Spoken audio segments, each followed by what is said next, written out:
Pro 1 RRI Bukit Tinggi 97,2 FM, kanal informasi dan inspirasi.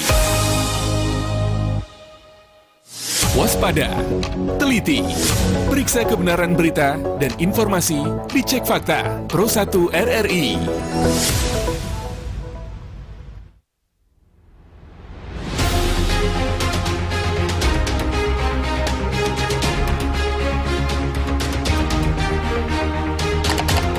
Sebuah video di media sosial Facebook yang mengklaim bahwa nanoteknologi dapat diaktifkan oleh 5G. Disebut juga 5G memberikan banyak efek samping, salah satunya gejala seperti flu. Video itu dilengkapi narasi mengenai nanoteknologi yang sengaja diinjeksikan ke dalam tubuh manusia melalui 5G. Hal itu merupakan agenda para kaum elit untuk mengendalikan manusia, yang tujuan akhirnya adalah depopulasi. Dilansir dari kominfo.go.id, faktanya klaim tersebut menyesatkan. Klaim nanoteknologi yang diinjeksikan ke dalam tubuh manusia awalnya beredar sebagai teori konspirasi vaksin COVID-19. Namun, dikutip dari appnew.com, klaim adanya microchips atau partikel-partikel lain yang bisa dikendalikan oleh 5G dan diinjeksikan melalui vaksin COVID-19 telah dinyatakan sepenuhnya salah dan menyesatkan.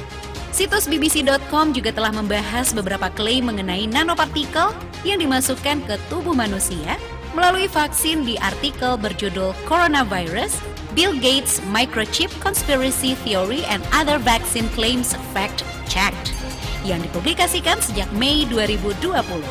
Selain itu, klaim 5G yang dapat menyebabkan gejala mirip flu di manusia juga merupakan hoax lama yang bersemi kembali. Pastikan kebenaran berita dan informasi Anda dicek fakta. Pro 1 RRI.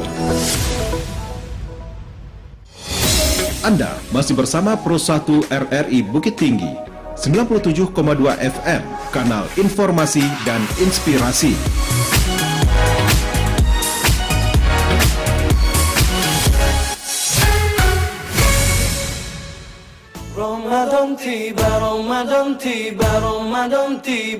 Ikutilah siaran khusus Ramadan melalui Pro 1 RRI Bukit Tinggi di 97,2 FM, kanal informasi dan inspirasi. Bersama ustadz-ustadz yang tidak asing lagi di program Serasi Sore Bicara Seputar Islam. Disiarkan secara langsung setiap hari mulai pukul 17 sampai dengan pukul 17:45 waktu Indonesia Barat.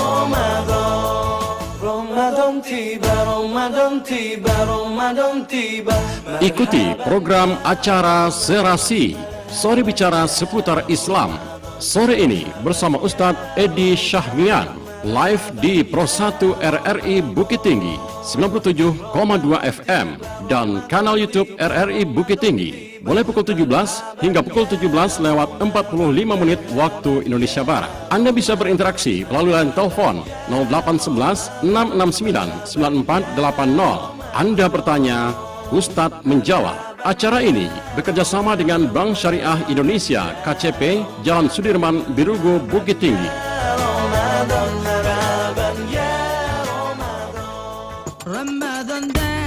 Serasi Sore Bicara Seputar Islam disiarkan langsung melalui program 1 RRI Bukit Tinggi, kanal informasi dan inspirasi, dan live streaming YouTube RRI Bukit Tinggi. 97,2 Pro 1 FM RRI Bukit Tinggi, kanal informasi dan inspirasi. Assalamualaikum warahmatullahi wabarakatuh. Selamat sore pendengar. Kabar baik ya untuk sore ini. Wah, hujan di luar sana, dingin juga tentunya. Tapi Pro 1 FM akan memberikan kehangatan nih ke ruang dengar Anda. Karena kita sudah di Serasi Sore Bicara Seputar Islam. Dan hari ini bersama Bank Syariah Indonesia KCP Bukit Tinggi. Baik, kalau begitu di studio saya tidak sendirian ya. Saya sudah bersama dengan Ustadz Edi Syahmian selaku Ketua Basnas Kota Bukit Tinggi. Langsung kita sapa dulu. Assalamualaikum warahmatullahi wabarakatuh, Ustadz. Waalaikumsalam warahmatullahi wabarakatuh. Oke, gimana kabarnya hari ini Ustadz? Alhamdulillah. Alhamdulillah sehat ya. Walaupun tadi agak perjuangan ke sini ya Ustadz ya, hujan-hujanan gitu ya. Tapi akhirnya Ustadz berhasil sampai di sini dan siap untuk menemani kita di Serasi. Oke, baik.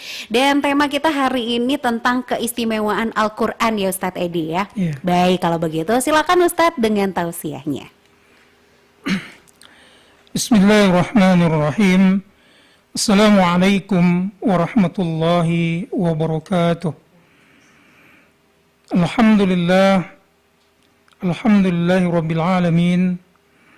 Wal aqibatu lil muttaqin. Asyhadu an la ilaha illallah wahdahu la syarika lah. Wa asyhadu anna Muhammadan abduhu wa rasuluhu sallallahu alaihi wasallam. La nabiyya ba'd. Allahumma salli wa sallim wa barik ala hadha an-nabiyil karim wa ala alihi wa ashabihi ajma'in. Qala Allah Ta'ala fi kitabihil aziz, a'udzu billahi minasy syaithanir rajim. Bismillahirrahmanirrahim. Inna anzalnahu fi lailatul qadr. Wa ma adraka ma lailatul qadr.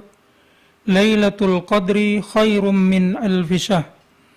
Tanazzalul malaikatu waruh fiha biizni rabbihim min kulli amr. Salamun hiya hatta matla'il fajr. Alhamdulillah, para pemirsa Pro 1 RRI Bukit Tinggi, hari ini kita kembali mengikuti, mendengarkan bahagian-bahagian daripada hikmah, bahagian-bahagian dari pelajaran yang kita perolehi di bulan Ramadan yang mulia ini. Para pemirsa yang budiman, kesempatan sore hari ini kita akan membahas tentang keistimewaan Al-Quran. Bahagian yang kita katakan sangat esensi daripada kehidupan manusia, baik itu secara personal maupun secara makhluk sosial. Karena fungsi ini mengatur yang kita katakan dalam kajian-kajian ustadz atau kajian-kajian mubalik kita, bahagian daripada hablum minallah dan hablum minan nas. Selanjutnya salawat dan salam buat baginda Nabi Muhammad sallallahu alaihi wasallam, uswah dan qudwah kita bersama, menapaki perjuangannya, sejarah kehidupannya, baik pribadinya maupun dia membina masyarakat dan keluarganya sendiri, menjadi acuan bagi kita yang inginkan syafaatnya di yaumil akhir kelak. Kembali kami menyampaikan kepada pemirsa yang budiman bahwa ayat yang kita bacakan tadi menjelaskan bahagian di mana ada satu proses yang terjadi pada diri Nabi Muhammad sallallahu alaihi wasallam. Sebelum ayat yang kita bacakan tadi, kita ketahui ada satu proses yang terbesar terjadi pada diri Nabi Muhammad SAW, dan insya Allah kalau itu pun terjadi pada diri kita, itu akan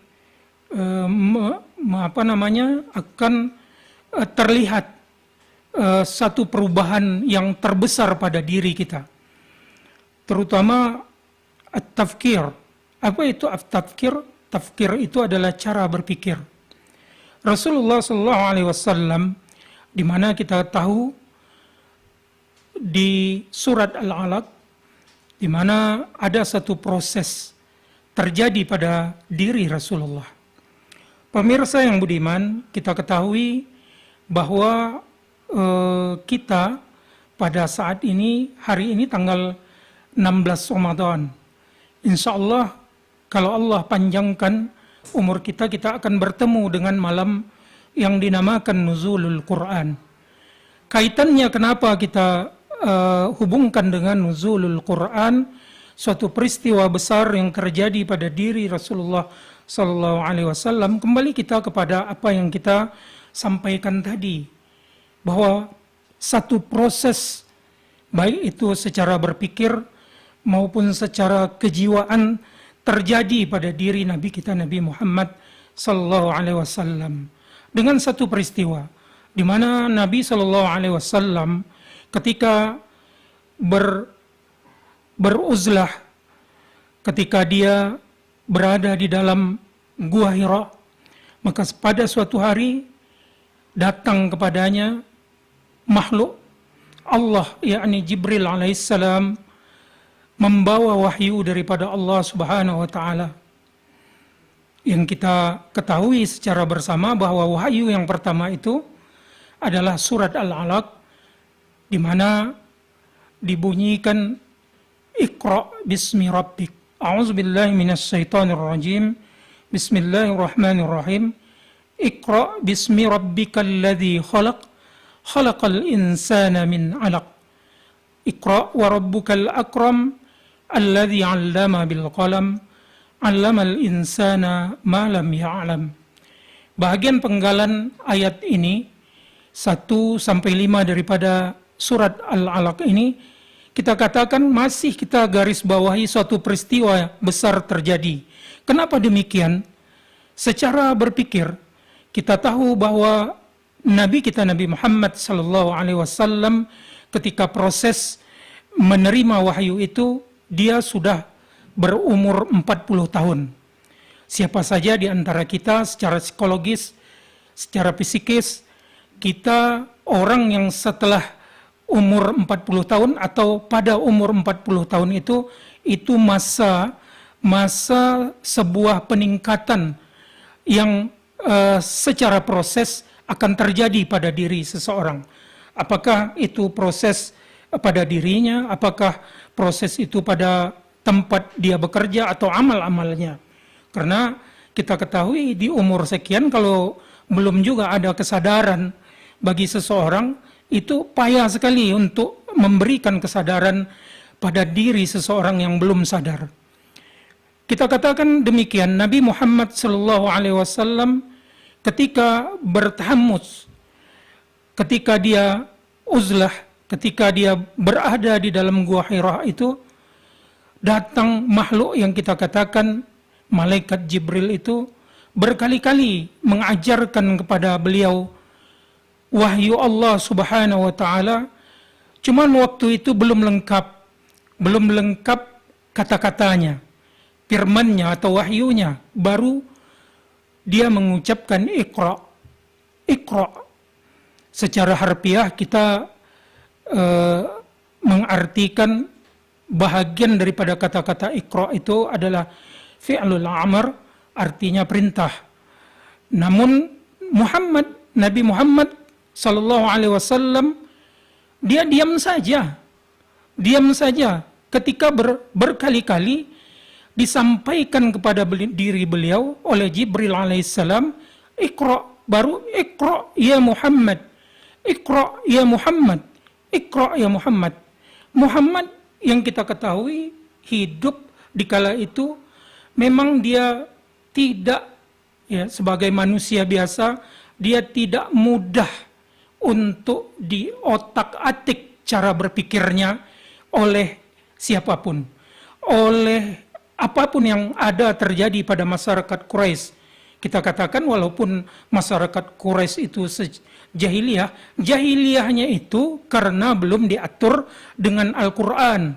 Karena jauh sebelum itu kita sudah mengetahui bahagian-bahagian pemikiran-pemikiran, baik itu daripada Aristo, baik itu daripada Hippokrates, itu jauh sebelum kelahiran Nabi Muhammad SAW sudah mempengaruhi bahagian-bahagian daripada kekaisaran atau penguasa yang ada di dunia.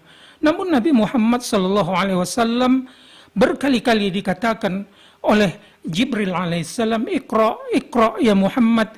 Namun Nabi kita, Nabi Muhammad, diam saja.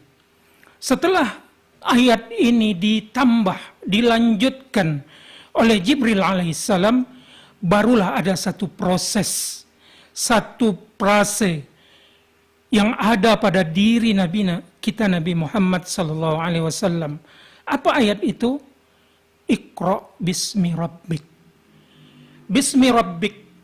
Inilah satu proses yang diketahui oleh Nabi Muhammad, ini adalah wahyu. Maka proses ini yang terjadi pada diri Nabi Muhammad sallallahu alaihi wasallam, sehingga apa yang dia cerna, sehingga apa yang disampaikan oleh Jibril bismi rabbik itu, tahulah dia, sadarlah dia bahwa ini adalah yang disampaikan adalah wahyu Allah Subhanahu wa taala. Sehingga apa yang terjadi, apa yang ada pada dirinya, dia manut, dia dengarkan, dia perhatikan bahagian-bahagian wahyu yang dibawa oleh Jibril alaihissalam. Pemirsa yang budiman, inilah satu proses yang kita katakan al-istiqlal. Kenapa istiqlal? Istiqlal itu artinya kemerdekaan. Kemerdekaan yang terjadi pada diri Nabi kita Nabi Muhammad tadi adalah satu proses di mana dirinya merdeka dari segala macam ajaran, dari segala macam adat istiadat, dari segala macam petatah petitih, petuah-petuah, baik itu dari pemuka-pemuka Arab Quraisy dan seluruh bahagian-bahagian. Kita tahu Nabi Muhammad itu tumbuh daripada keluarga yang terpandang pada masyarakat Quraisy.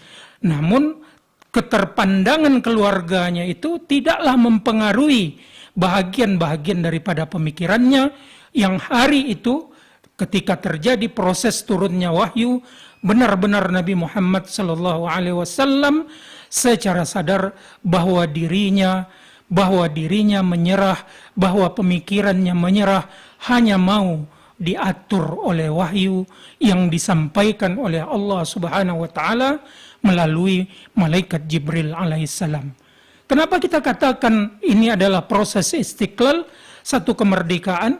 Karena pemahaman kita terhadap Al-Quran, selagi belum kita merdekakan bahagian-bahagian yang mendominir pemikiran-pemikiran kita, apakah itu masalah-masalah hedonisme, masalah-masalah materialisme, masalah-masalah filosofi sekalipun yang mempengaruhi di dalam diri kita, atau adat istiadat yang mempengaruhi, kalau belum kita letakkan itu pada proporsinya terhadap Al-Quran itu, Al-Quran tidak akan mewarnai kita. Jadi inilah dia bahagian yang kita katakan terwarnai sibghatullah.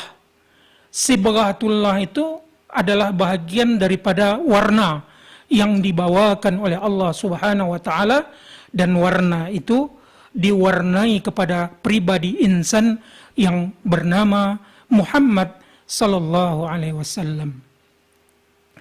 Baiklah para pemirsa yang budiman, pada kesempatan ini kita ketahui urutan daripada ayat tersebut setelah Iqra bismi rabbikal ladzi khalaq, khalaqal insana min 'alaq, makin jelas lagi bahwa yang datang, yang membawa wahyu ini adalah membawa perintah wahyu daripada orang yang menyampaikan, Allah Subhanahu wa taala yang menciptakan manusia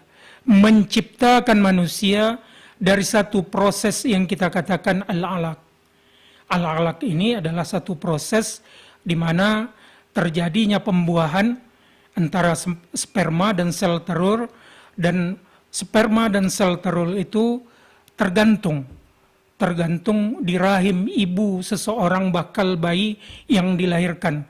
Betapa mulianya Allah Subhanahu wa taala menyampaikan satu proses al-alaq ini kepada Nabi kita Nabi Muhammad. Makin yakinlah Nabi Muhammad sallallahu alaihi wasallam bahwa bahagian daripada aturan Allah Subhanahu wa taala ini bukan saja diatur untuk ketika orang satu proses seseorang itu lahir, tetapi sebelum lahir pun sudah ada tangan Allah Subhanahu wa taala yang diberikan, yang dipelihara, yang disampaikan sehingga jabang bayi itu besar sehingga bisa dilahirkan oleh seorang ibu.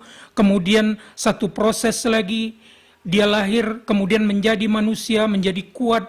Kemudian satu proses lagi, di mana seseorang itu akan kembali kepada kelemahan, dan akhirnya kembali kepada Allah Subhanahu wa ta'ala. Proses ini yang disampaikan oleh Allah Subhanahu wa ta'ala, yang diyakini oleh Nabi kita Nabi Muhammad, bahwa bahagian daripada kehidupan itu memang diatur oleh Allah Subhanahu wa ta'ala sejak lahir, sejak mulai proses di dalam kandungan seorang ibu, di mana kita ketahui bahwa bagaimana Allah Subhanahu wa taala menjaga proses daripada kandungan yang ada pada seorang ibu. Kan kita tahu bahwa proses yang ada di dalam kandungan bayi itu belum bisa apa-apa. Proses daripada kehidupannya 9 bulan itu tidak bisa kita katakan dia itu untuk mencari, untuk makan, memang tergantung kepada seorang ibunya. Tapi proses di mana dia mendapatkan rezeki sehingga dia bisa makan, sehingga dia bisa berkembang, sehingga sampai hari dilahirkan, semua itu proses betul-betul nikmat Allah yang dirasakan.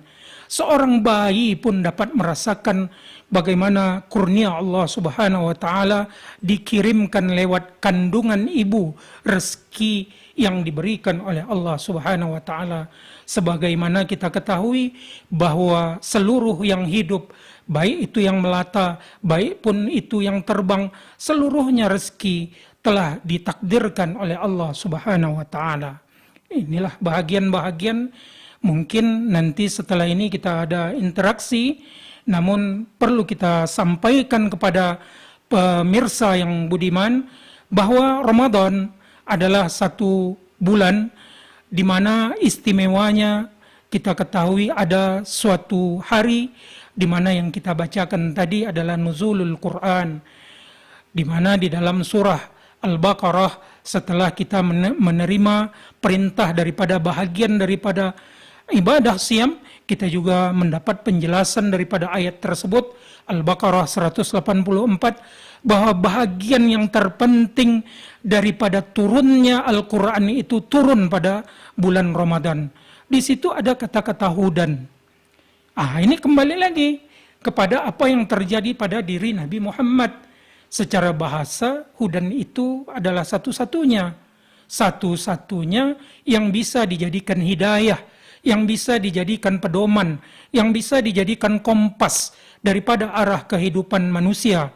Jika manusia tidak mengikuti arahan daripada kompas yang telah dibuat oleh Allah Subhanahu wa taala di dalam Al-Qur'an ini, inilah yang akan kita lihat bahagian-bahagian dari menyimpangnya cara kehidupan manusia yang seharusnya menyerah kepada Allah Subhanahu wa taala bi anna muslimun wa ana awwalul muslimin, harusnya demikian. Namun ada hal-hal yang kita lihat tidak mengerjakan apa yang diamanahkan Allah Subhanahu wa taala kepada insan, kepada manusia, sebagaimana kita ketahui bahagian yang terjadi pada diri Nabi kita Muhammad sallallahu alaihi wasallam.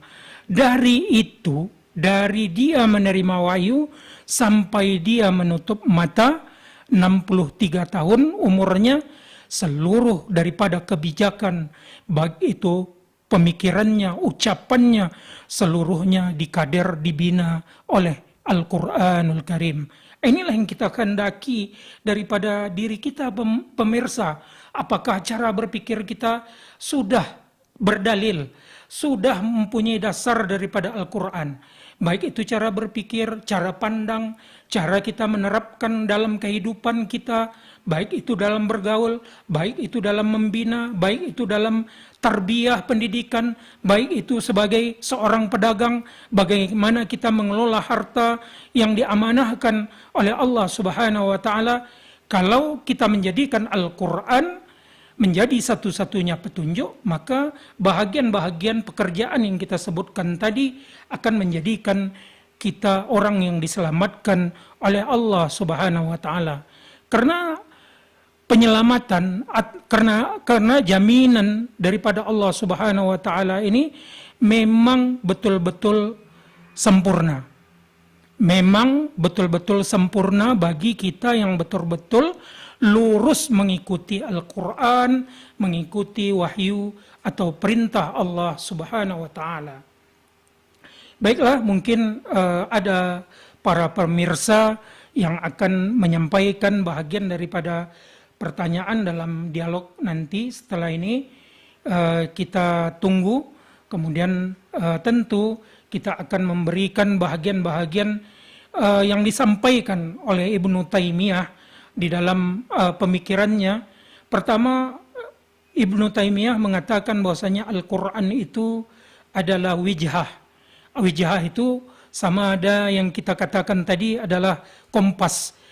Seorang apabila berjalan, nakhoda apabila membawa kapal di dalam pelayaran, apabila tidak mempunyai kompas, apalagi tidak tahu mengenai bagaimana melihat perbintangan, karena kita tahu bahwasanya kondisi daripada cuaca alam ini sekali-kali pada waktu malam tidaklah terang terus, karena kita tahu bahwa hari pertama daripada awal bulan selalu gelap, kemudian barulah diikuti 2, 3 sampai 15, di situ orang bisa akan melihat bulan atau melihat rasi daripada bintang sebagai penunjuk perjalanan kapal. Namun kapal tidak seperti itu lagi sekarang. Dia mesti mempunyai kompas. Jadi seseorang kalau mau hidup mesti punya kompas. Kalau tidak punya kompas, jangankan selamat kepada tujuan. Nanti bisa-bisa terjadi benturan, terjadi kesalahpahaman, terjadi masalah-masalah yang dihadapi. Terutama kalau tidak punya kompas, tentu kapal tidak akan sampai tujuan. Bisa jadi kapal tadi kandas, bisa jadi kapal itu karam, bisa jadi kapal itu menabrak karang. Ini yang kita maksud dengan wijah itu, supaya seseorang itu selamat. Itu bahagian daripada hasil daripada pemikiran Syekhul Islam Ibnu Taimiyah yang hidup pada abad 7 Hijriyah. Kemudian dia juga mengatakan Al-Quran itu adalah Al-Furqan. Ya, ada banyak hal-hal lain yang disimpulkan oleh beliau. Namun pada kesempatan yang berbahagia ini kita akan menyampaikan ada 4 bahagian yang dikatakan oleh beliau. Kalau pertama tadi adalah wijah, kemudian yang kedua adalah Al-Furqan. Al-Furqan itu adalah pembeda mana yang hak, mana yang batil. Yang hak akan terus benar terus, dan benarnya itu dijamin oleh Allah Subhanahu wa taala.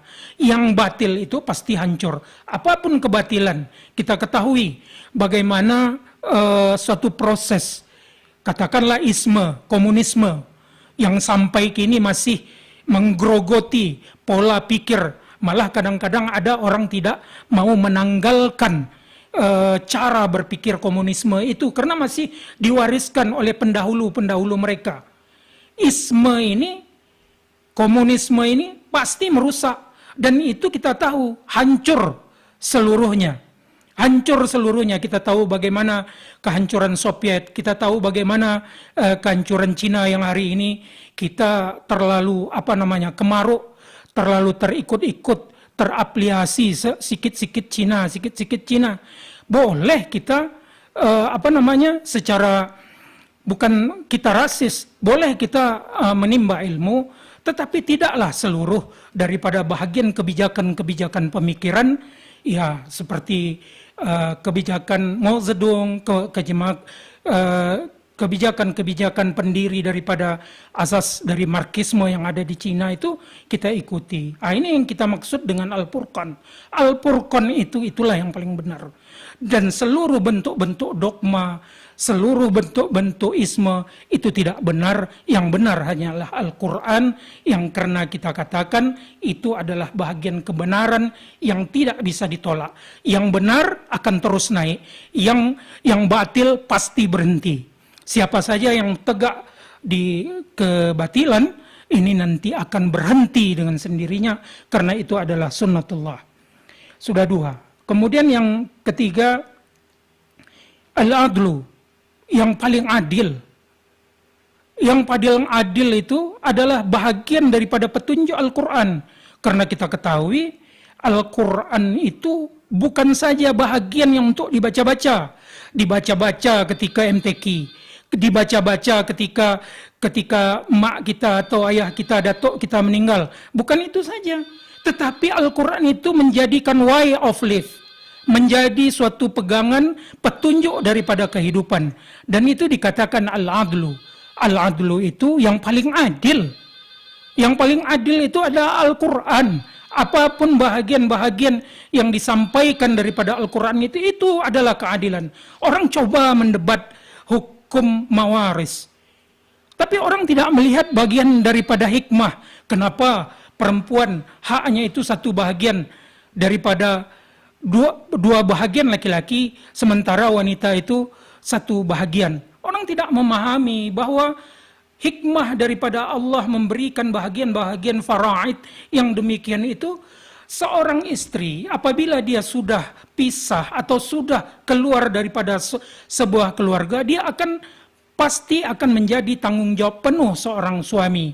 Maka bahagian daripada kehidupannya sudah jelas, suami akan menanggungnya. Tetapi bagi seorang laki-laki, kita kajikan bagian daripada hikmah, dia bukan saja memberikan tanggung jawab kepada keluarganya, tetap anak yang dia punya, kemenakan yang dilahirkan oleh saudara perempuannya, itu juga bahagian daripada tanggung jawab seorang paman atau seorang laki-laki. Inilah keadilan yang diberikan oleh Allah Subhanahu wa taala, yang hari ini sudah banyak yang mengakui keadilan di dalam hukum faraid.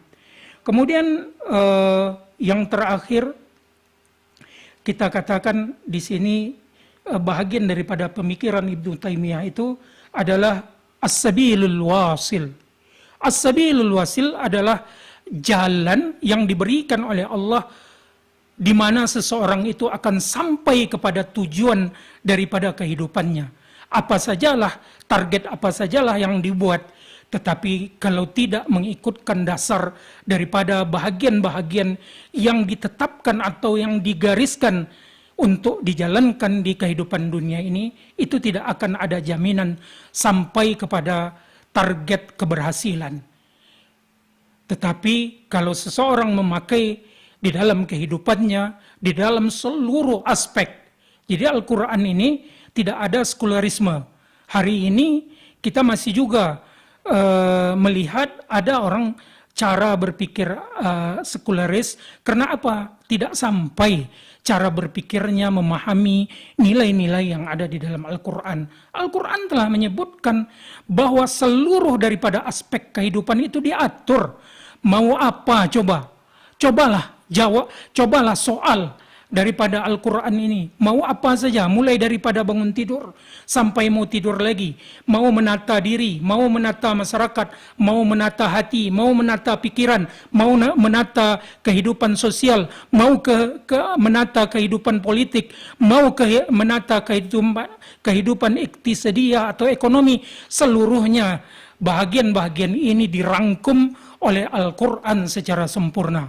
Walaupun pada hari ini kita mengetahui pemirsa, ada tokoh yang dikatakan tokoh besar Islam mengatakan ada ayat sebanyak 30 lebih daripada Al-Quran itu tidak relevan dengan kehidupan sekarang. Na'udzubillahi min zalik. Mudah-mudahan tokoh ini diberikan oleh Allah Subhanahu wa ta'ala kesadaran agar bahagian-bahagian kemuliaan Al-Quran ini terbuka, terbuka hatinya dan terbuka pintu pemikirannya, insya Allah.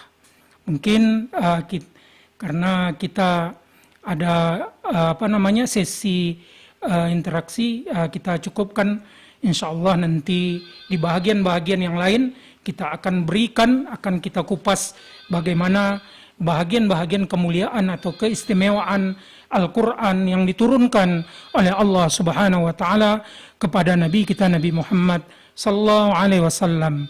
Ya, kita tunggu bahagian-bahagian daripada interaksi yang akan disampaikan oleh pemirsa. Disilahkan. Iya, baik Ustadz. Serasi, selamat sore. Halo. Halo Serasi, selamat sore. Kenapa tidak ada suaranya?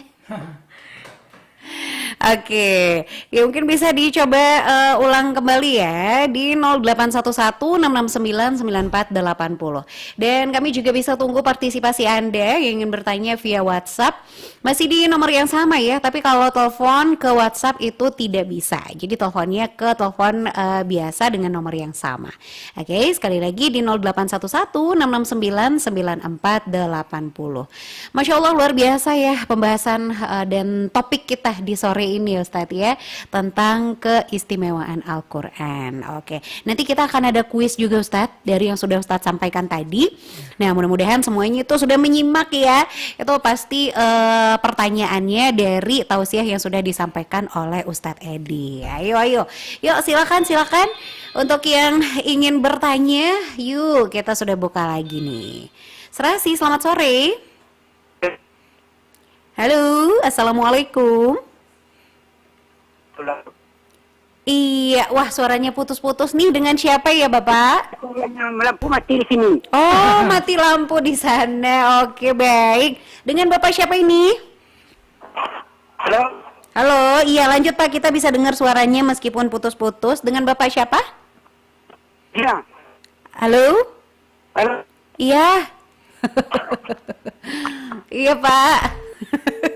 Ya kalau lampu mati ya susah ya sebenarnya ya. Oke, baik. Nah ini mungkin dikarenakan hujan juga ya Ustadz ya. Ya, Jadi sinyalnya agak-agak bermasalah. Aduh sayang. Padahal tentu pendengar kita ingin berinteraksi langsung nih dengan Ustadz Edi. Oke, kita coba terima lagi. Serasi, selamat sore. Boleh bicara seputar Islam. Wih, mantap. Dengan Ustaz siapa nih? Ini dengan Ustadz Edi Syahmian, Uncu. Assalamualaikum warahmatullahi wabarakatuh, Ustaz Edi. Halo Ustaz Edi dari Uncu Dispo di 67 Kota Solo, Ustaz Edi. Apa temanya tadi Uni dan Ustaz? Temanya tentang keistimewaan Al-Quran, Uncu. Ya, keistimewaan Al-Quran. Yang turun di dalam bulan Ramadan ini katanya turun bulan lahirnya Al-Quran itu, turunnya Al-Quran di bulan Ramadan ya. Keistimewaan Al-Quran itu apa-apa saja tadi kan udah diterangkan. Keistimewaan Al-Quran untuk umat muslim ini yang petunjuk dan penyelamat dunia akhirat, petunjuk jalan dunia akhirat. Itulah pertanyaan saya. Udah jelas ini dan Ustaz. Gimana Ustaz? Iya, jadi inti pertanyaannya adalah Al-Quran ini sebagai penunjuk jalan dunia akhirat gitu ya? Iya, petunjuk jalan keistimewaan keistimewaan Al-Quran, petunjuk jalan dunia akhirat, penyelamat dunia akhirat. Iya, sekaitan hal itu ya dibahas oleh Ustadz ya. Terima kasih Uncu. Terima kasih banyak. Maaf. Assalamualaikum warahmatullahi wabarakatuh Uni dan Ustaz. Waalaikumsalam warahmatullahi wabarakatuh. Nah, gimana nih Ustaz? Alhamdulillah, pertanyaan yang sangat bagus sekali. Bagaimana fungsi dari Al-Quran bisa menyelamatkan dunia dan akhirat? Iya. Ya, karena kita sebagai al-insan, sebagaimana yang dikatakan tadi, pertama tentu Al-Quran ini hendaknya kita baca. Ya, tanpa kita mau membaca atau memahami, tentu kita tidak akan sampai kepada satu pemahaman bagaimana fungsinya. Iya. Terutama misalnya contoh sholat yang kita kerjakan. Sampai sekarang kalau sholat yang kita kerjakan itu tidak kita pahami, tentu sholat yang kita kerjakan itu kualitasnya hanya sebatas menekan absen. Kalau rajin sholat 5 waktu, ya 5 waktu tertekan absennya. Tetapi yang dikehendaki bukan seperti itu saja. Yang dikehendaki hendaknya apa yang dibaca, apa yang dipahami daripada bacaan-bacaan sholat itu hendaknya dipahami. Kemudian diaktualisasikan ke dalam kehidupan sehari-hari. Apakah itu bacaan Allahu Akbar, apakah itu bacaan janji kita. Ada yang membaca Allahumma ba'id, ada yang membaca wajjahtu wajhiya lillazi fataras samawati wal ard hanifan muslima wa makana minal musyrikin. Ini bahagian yang harus kita buktikan. Kenapa kita mengatakan wajjahtu, menghadapkan, telah aku hadapkan. Sementara kehidupan kita, cara berpikir kita, cara menyelesaikan masalah, kalau ada problem-problem, kita tidak mengikuti cara-cara Al-Quran, tetapi kita mengikuti cara-cara emosional yang tumbuh dari dalam diri kita saja. Hendaknya kita berbalik, hendaknya kita pulang, sase di ujung jalan, babalik ke pangkal jalan. Pangkal jalan itu, itulah Al-Quran, yang kita akan melihat pedoman sehingga bahagian atau problem yang kita hadapi yang tidak hari ini mungkin kita tidak bisa selamat, tetapi dengan petunjuk yang kita ikuti daripada Al-Quran, insya Allah kita akan diselamatkannya. Karena Al-Quran itu fungsinya memang mengeluarkan manusia, ya, di mana Allah Subhanahu Wa Taala dalam surah Al-Baqarah ayat 257 di situ mengatakan Allahu waliyul ladzi na'amanu yukhrijunahum minaz zulumati ilan nur. Allah yang akan mengeluarkan kamu daripada kegelapan kepada cahaya. Al-Quran itu membawakan kehidupan kepada cahaya. Cahaya yang ada di pemikiran, cahaya yang ada di perkataan, itu nampak. Kenapa kita katakan orang yang didominir kepalanya oleh Al-Quran, bahasanya itu, bahasa itu jelas, bahasa yang akan menyelamatkan orang, kemudian menyelamatkan dirinya. Selama ini kan kita lihat, ada orang yang kepalanya itu tidak didominir oleh Al-Quran, mulutnya tidak selamat. Kenapa? Kepalanya tidak diatur oleh Al-Quran, sehingga mulutnya pun tidak serasi. Ini program serasi ini kan, ini maksudnya itu. Serasi kepala, serasi hati, serasi pulau mulut. Betul, betul Ustaz. Inilah yang akan menyelamatkan seseorang itu, baik di dunia maupun di akhirat. Kalau mulut kita baik, selamat sampai akhirat. Iya, amin insya Allah. Mudah-mudahan ya. Jadi ya kembali lagi ya ke mulut ini ya, perkataan gitu ya Ustadz ya.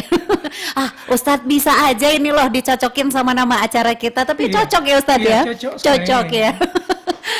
Oke, baiklah kalau begitu. Nah, ini ada pertanyaan juga via WhatsApp Ustadz, dibacakan ya Ustadz ya. Iya. Ustadz, surah apa saja yang diamalkan di bulan Ramadan? Dari Rita di Maninjau. Apa nih rekomendasinya Ustadz? Surah itu kita tidak bisa karena taksis, kekhususan daripada sunnah Rasulullah SAW, itu hanya Rasulullah SAW mengajak kita, ya, siapa yang shaim, siapa yang berpuasa itu untuk membaca Al-Quran. Ya, kalau setakat bisa membaca dulu. Yang lebih baik tentu menghafalnya. Ya, kita gunakan kesempatan dengan ketenangan jiwa, dengan kesempatan yang diberikan oleh Allah.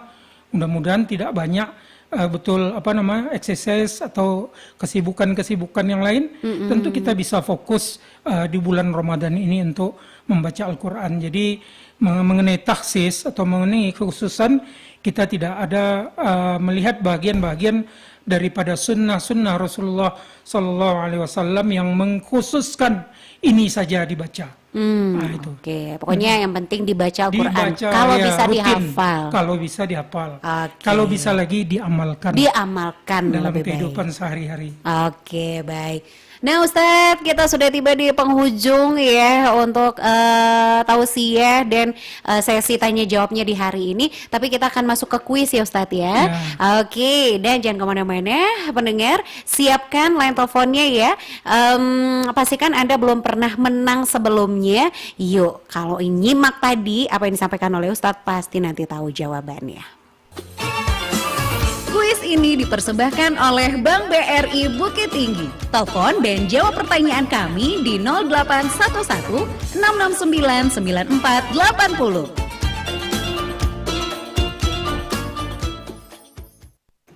Baik, kita sudah di kuis serasi persembahan Bank BRI Bukit Tinggi. Yuk langsung silakan pencet-pencet nomor telepon Anda. Jangan lupa passwordnya ya. Kalau saya bilang serasi, jawabnya sore bicara seputar Islam. Serasi. Sore bicara seputar Islam. Iya, dengan siapa ini? Sabirin di Lintau. Sabirin, Pak Sabirin di Lintau. Oke, Pak Sabirin, pertanyaannya ya. Ya. Oke, apa wahyu Allah yang pertama dibawa malaikat Jibril? Iqra. Suratnya. Suratnya dong. Ini ada pilihannya ya. A. Al-Hajj, B. Al-Alaq, C. Al-Fath. A. Al-Hajj, oke, mohon maaf, Anda belum beruntung. Salah ya Ustadz ya. Oke, dicoba lagi yuk, silakan. Langsung masih di 0811 669 9480. Oke, kita terima lagi. Serasi. Bicara seputar Islam, Mbak. Iya, waduh, dengan siapa ini? Dengan Ustadz Ahmad Khalidi di Skala di Batu Sangkar. Oke, Ustadz Ahmad Khalidi ya. Oke, baik Ustadz. Apa wahyu Allah yang pertama dibawa malaikat Jibril? Al-Alaq. Al-Alaq. Gimana Ustadz Edi? Betul. Oke, betul ya. Alhamdulillah. Lah ya, kalau Ustadz ya pasti udah tahu ini Ustadz ya. Baik, selamat Ustadz Ahmad. Loh Ustadz kok langsung dimatiin? Kita belum sempat catat nomor handphonenya loh. Oke, boleh nanti konfirmasi nomor handphonenya ke kita lagi ya Ustadz ya. Telepon mungkin bisa 5 menit lagi, telepon ke sini. Baik, untuk Ustadz Ahmad tadi di Batu Sangkar kalau nggak salah ya. Baik, kalau begitu Ustadz Edi Syahmian, terima kasih untuk waktunya ya Ustadz. Sudah bersedia datang ke sini, disempatkan hujan-hujanan. Nah insya Allah nih jadi amal jariah untuk Ustadz dan kita semua ya. Amin ya rabbal alamin. Oke, terima kasih Ustadz dan pendengar juga pemirsa. Kita cukupkan sampai di sini serasi sore bicara seputar Islam bersama BSI KCP Bukit Tinggi di hari ini. Insya Allah kita akan ketemu lagi esok hari. Pastikan Anda tetap bersama kami di Pro 1 FM RRI Bukit Tinggi, kanal informasi dan inspirasi. Ustadz, wassalamualaikum warahmatullahi wabarakatuh. Waalaikumsalam warahmatullahi wabarakatuh. Demikianlah serasi sore bicara seputar Islam di Pro 1 RRI Bukit Tinggi, kanal informasi dan inspirasi.